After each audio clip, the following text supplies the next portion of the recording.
Starting a small business takes guts. Starting another company overseas takes passion.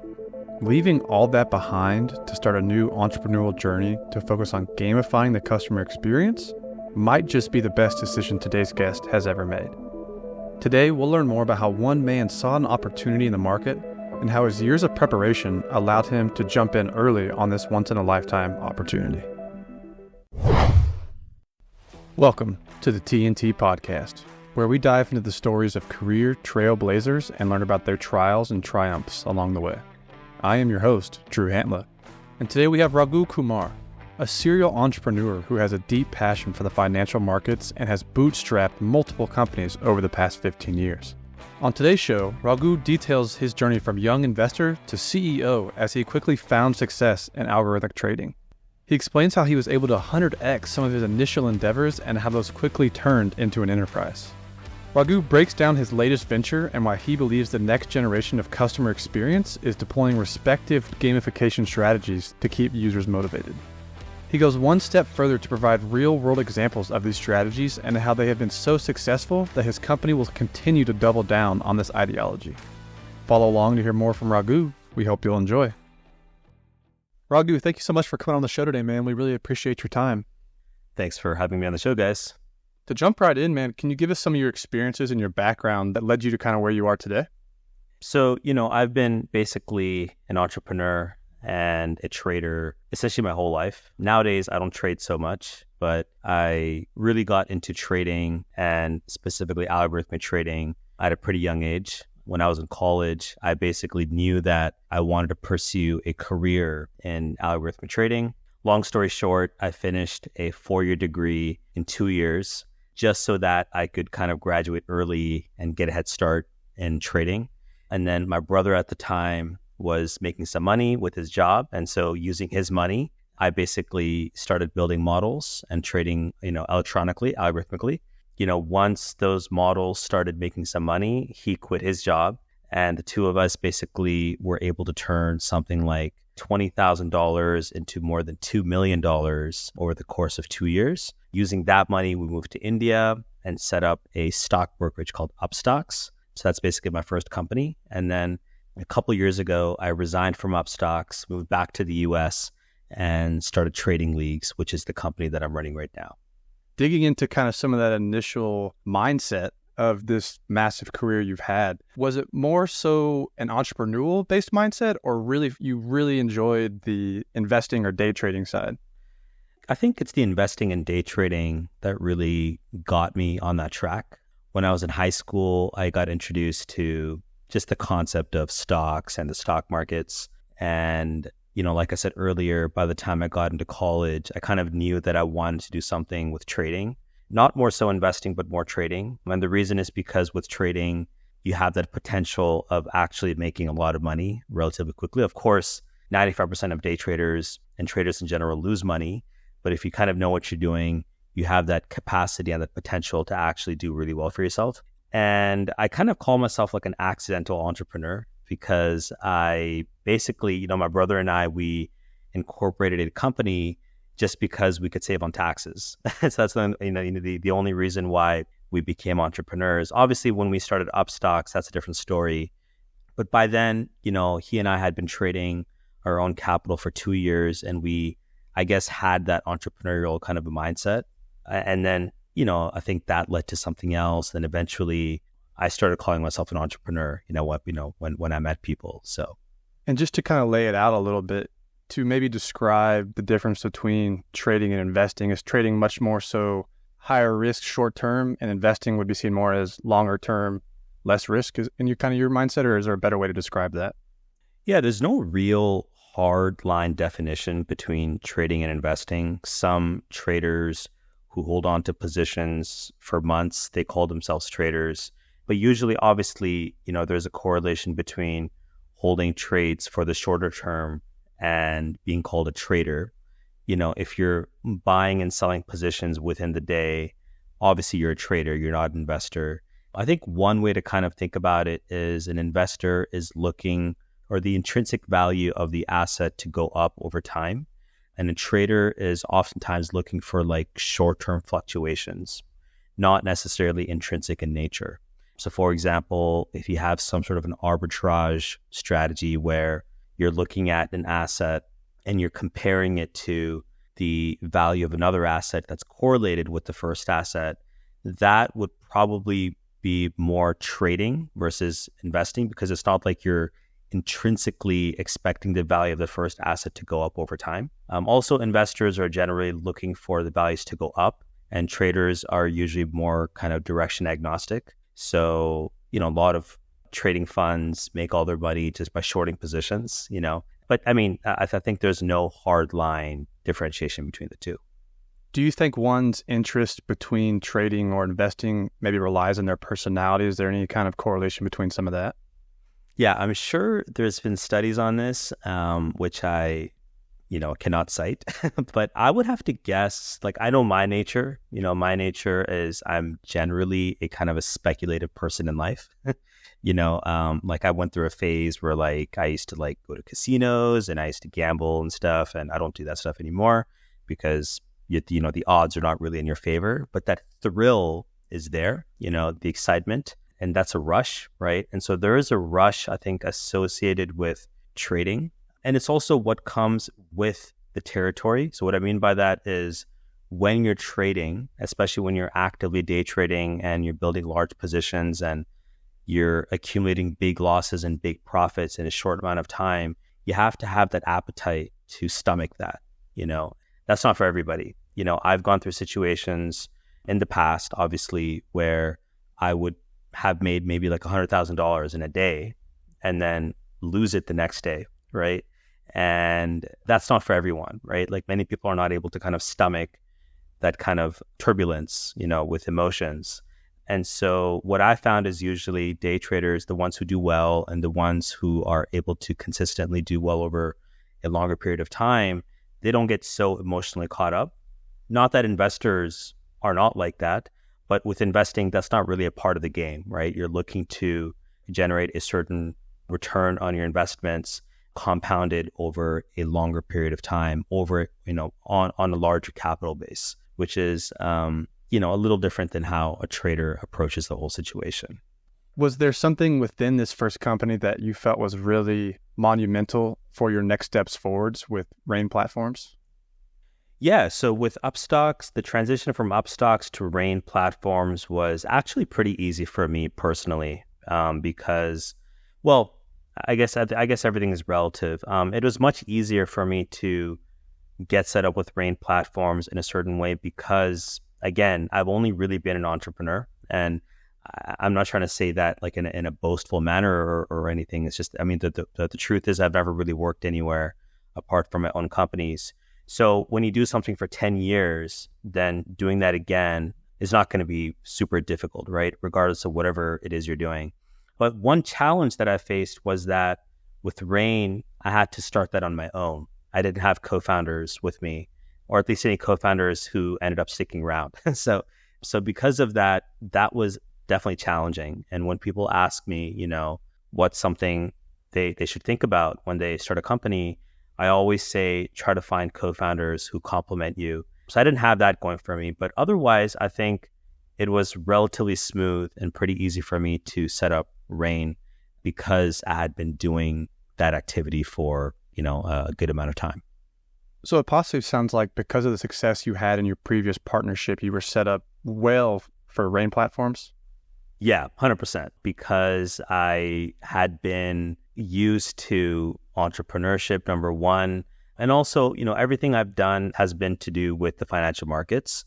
So whether it's with RK Trading Partnership, where, we were just algorithmic trading the financial markets, or with Upstocks, which is obviously a stock brokerage, or now with Rain Platforms and our product trading leagues, which is a gamified platform for the financial markets. Everything has to do with the financial markets, right? It's not like I'm doing something in real estate or something, completely different from what I'm used to. So I think because of that, it's been a relatively smooth transition. Of course, there's the ups and downs, associated with taking on any new endeavor. But I think for the most part, it's been relatively smooth, knock on wood. And let's get into that idea of gamifying the customer experience. I know that that does seem to be a hot topic in a lot of platforms we see nowadays, one being Temu, right? We have seen the experience of every time you hit this app, you're getting hit with some kind of gamed experience. Tell us about your inspiration behind Rain platforms and eventually how that led into this trading leagues experience. When I launched Rain, honestly, I had no idea what I was going to do. In fact, when I initially incorporated the company, we had a completely different business model. I just knew that I wanted to do something with the financial markets because, again, that's the only thing that I really know. But also, I wasn't going to start something which was going to compete with Upstocks, right? That would be like stupid. And so I had a very open mind. And one good thing that I think I did was I was very patient. We incorporated the company like I think 3 years ago. And for like a year, we really didn't do very much. We were exploring different things, different ideas. During that time, I onboarded my co-founders and we were very, very patient until we had like an idea that kind of stuck and that we were inspired by. And then one day, my co-founder kind of called me up and he's like, "Hey, Raghu, like I remember you told me that in college you used to play a lot of poker. What if we create like a poker kind of a product for the financial markets, right? Where everything was skills-based in nature. And the idea is like if people can play games against each other with money to be won in a skills-based environment, what would that look like?" So initially I was like kind of turned off by it. I'm like, this is not going to work. There's a whole bunch of things you have to think about. I'm sure somebody's done it, et cetera, et cetera. And it's actually kind of funny how our mind automatically kind of just like rejects ideas like that. He was very persistent. My co-founder is very, very stubborn in a good way. And so I think, I kind of bought into the idea and then we both really bought into it. And then we kind of kept iterating. We started with some basic design concepts and then one thing led to another. And then before you knew it, a year and a half later, we launched the product. It was an iterative experience, iterative process, but I'm glad that we were really patient, throughout the whole thing. I think a thing to focus on there too, as we talk more about this, is your comment about it. It's still a skill-based wager in that sense, right? 100%. Yeah. Which is really important because if it's just like you're randomly doing something or, the winners are determined in a random fashion or like not even random, right? Like if it's just like luck, right? Then that creates multiple problems. Number one, people are not really incentivized to keep coming back. And number two, like what are you really like all about? Right? Like as a business, you have to stand for something. So the good thing is like, I was just doing another interview a couple of days ago and I was explaining like how the financial markets are ultimately driven by human beings, right? I mean, there are bots and different types of machine learning, algorithms running and stuff, but everything is coded by human beings and, humans are what drive the financial markets, right? The markets don't just go up and down randomly. So if you have a game involving the financial markets, then there is going to be a skill component associated with it because when we talk about skill, we're talking about like skills pertaining to human beings, right? So yeah, I mean, there are patterns and there is some sort of a science behind the madness. That's what we're trying to focus on, with trading leagues. And to break down some of that experience a little bit, right, with the idea that someone was to invest traditionally through brokerage accounts that might induce stress into the experience and so on and so forth. Just explain to us the general ideology of the experience and kind of what someone can expect through this experience. Yeah. So, I mean, you touched upon investing and trading. I mean, there's a place for everything, right? I think, sometimes our users get a little confused with our messaging and what we're all about. We're not saying that you should not trade through a stock brokerage or like through a Robinhood, right? But the idea is if you are a complete newcomer and you know nothing about stocks, nothing about futures and options or even cryptocurrencies, whatever it is, maybe you don't have to just go and fund an account with thousands of dollars and start investing and trading blindly, right? Especially if you've never really experienced the financial markets before. But then the question then comes up, like, how do you actually experience the financial markets without opening up a Robinhood account, right? It becomes like this weird kind of catch-22, right? And so that's what we're trying to solve with trading leagues. What we're saying is, maybe if you're not interested in just kind of jumping through that existing paradigm, then maybe you can come over here and basically partake in a lower stress, lower anxiety environment where you can maybe deposit with, the minimum deposit on trading leagues is $10. And we have games ranging from 50 cents to $20, but most of our games are $1, so $1 entry fees. And we also have free games as well, right? So a lot of our users spend a lot of time playing these games. And what happens is when you play these games, you're basically dealing with real-time prices of stocks, cryptocurrencies, Forex, and we're going to add other asset classes in the future. So you're basically understanding how these things move up and down, right? And the analogy that I give, especially like in the US to Americans, is that, fantasy basketball, fantasy football, right? When you have a fantasy football team, you're actually pretty well attuned into the NFL, which players are doing well, who's doing well statistically, et cetera, right? And so you're getting a really good understanding of the data behind the entire experience. The same thing with trading leagues. You're getting a pretty good understanding of how these things go up and down, the actual data, which will one day allow you to more confidently basically engage with the financial markets. If you want to go and buy and sell cryptos or stocks in the future, you're probably going to be more, better to do that after playing on trading leagues. And to build off that motivation of the player, it's also essentially a winner takes a pot, right? Like similar to like a fantasy football is you put some money in with some buddies, you all pick your best players, and then at the end of the season, it's all based off of that motivation to win that big payout. Is that right? Exactly, right? So we have different games, kind of focusing on different skill sets. But yeah, the general idea is if you're playing with, let's say, 9 other people on trading leagues, and let's say the entry fee is $1, then the total pot size will be $10. And then we take our revenue from that $10, right? Usually it's like between 20 to 30%. And the remaining 70 to 80% is distributed towards the winners of the game. So exactly. So if you're coming in for $1, you have the potential of basically making $7 to $8, right? In a skills-based environment. And so what that does is it basically lets your guard down a little bit in a good way, right? Because you're not stressed when you're playing the game. I mean, it's a game after all, right? You're not like, you're not stressing over that $1. Now compare that to maybe a complete newcomer's first investment on Robinhood. If they don't know what they're doing and they have thousands of dollars on that investment, they're going to be probably stressing out a little bit, right? And our argument is that that may not be the best mindset to be in when you're partaking in that kind of activity. And do you continue to see more and more exposure of other companies gamifying the experience? Do you see others following suit in their own way? I think so. I think gamification is like here to stay, and I was just giving this example of to another podcast interviewer, last week. He was asking me for an example of an app where, which gamifies the experience a little bit. And the example that I came up with was Todoist. We're talking about James Clear, and Atomic Habits is all about kind of building good habits, right? And, one app that I have on my phone is called Todoist. And Todoist is basically all about you input all your tasks, and then whenever you finish a task, you just kind of cross it off, right? But there's a gamified element into the app where whenever you complete 5 tasks, it kind of gives you like a little star, right? Saying, hey, good job in completing 5 tasks today.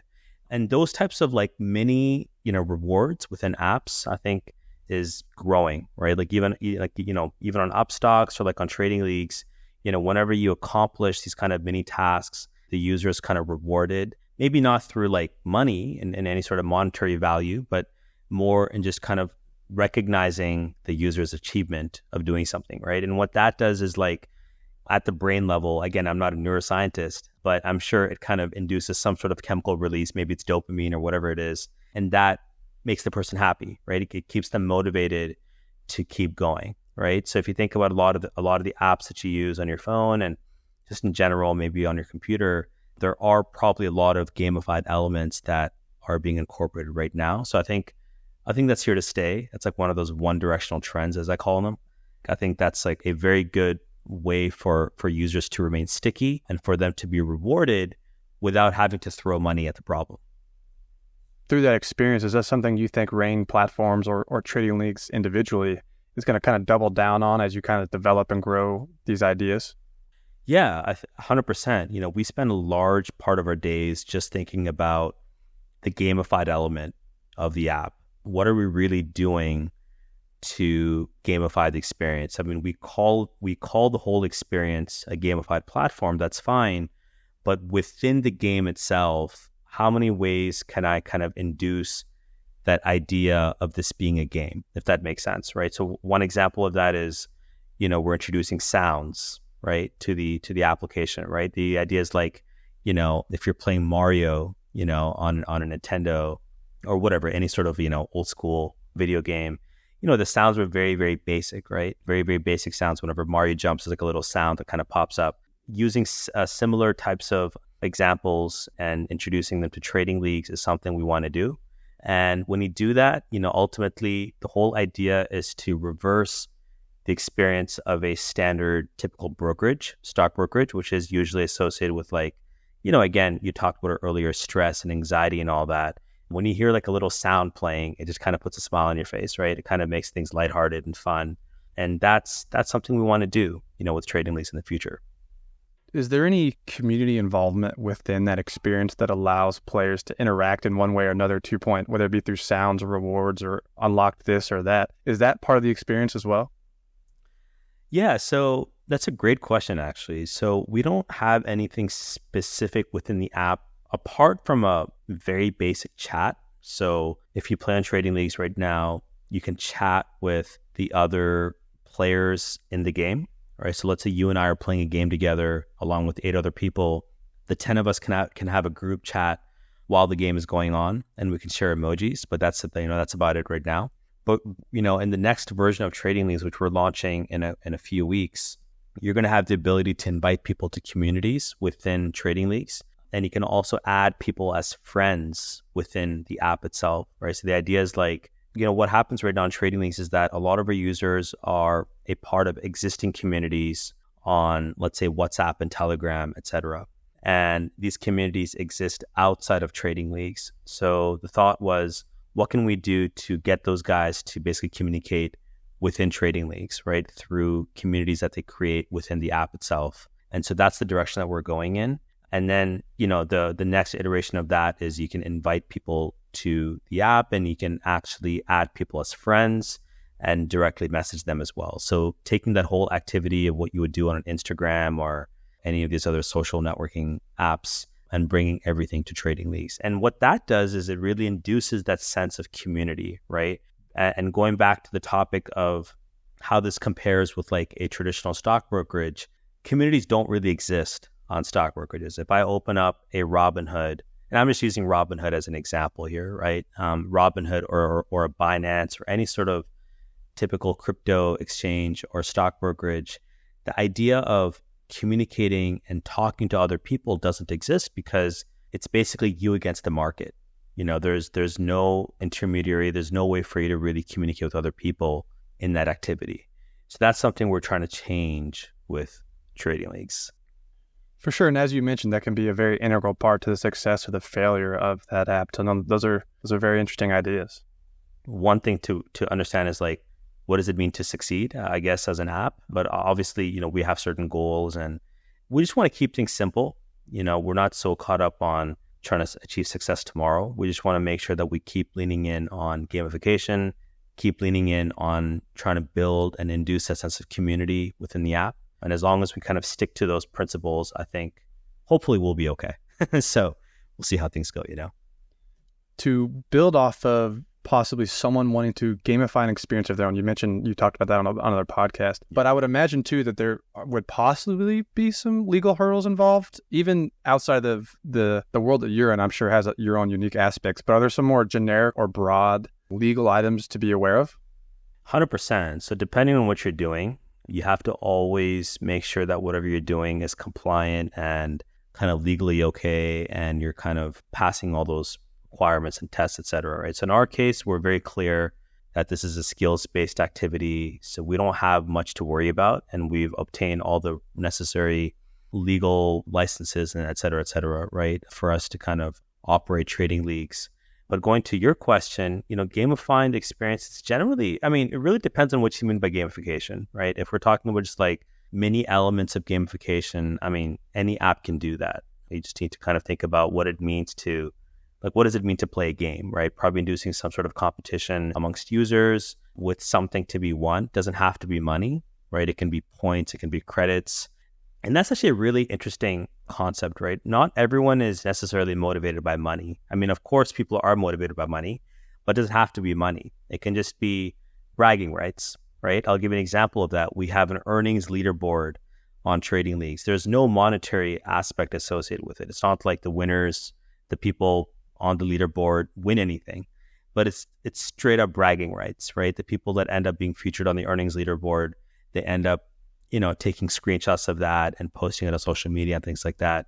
And one example that comes to mind is like on chess.com. I play a lot of chess. So on chess.com, there's, they have all these kind of different types of leaderboards, and there's like a champions league and different types of leagues. You don't win anything. It's straight up bragging rights. But just because they have that, people want to compete and win.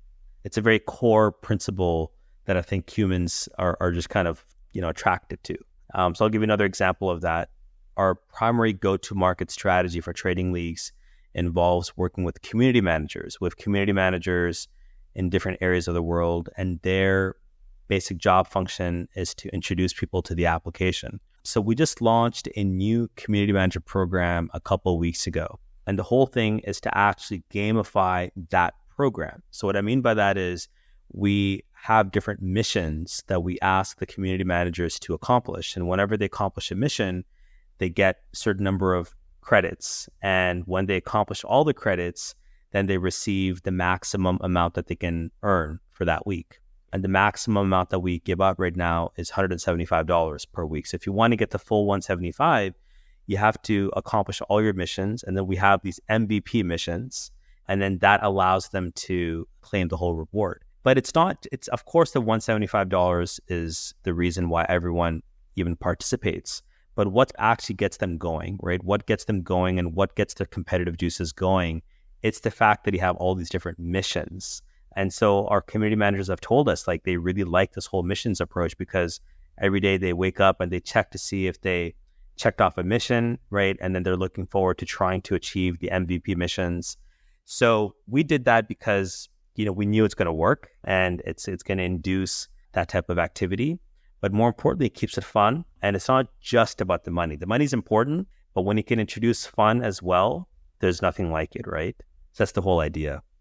And I've noticed a lot through your comments and your experiences and even the way you're speaking on these terms that definitely the passion behind some of these experiences are critical. And you've mentioned things like, you're playing chess, you're playing poker. Was some of this journey following your passion? Was that some of an additional motivator to what led you to where you are today? I think yes and no. I think in my case specifically, it's kind of like everything followed something before it, if that kind of makes sense. Like I started trading my own capital with my brother, and then I moved to India and we set up Upstocks, and now, I set up trading leagues. So everything had like a connecting dot. But I think going back to the earlier topic of like maybe trading versus investing, I talked about how, I think with me personally, I have a speculative kind of nature, and maybe that led me and my co-founder, who's also a hardcore poker player, or he was at least, he was also, India's national go-karting champion. So go-karting is not something that everyone does, right? There's like a certain edge associated with that kind of personality.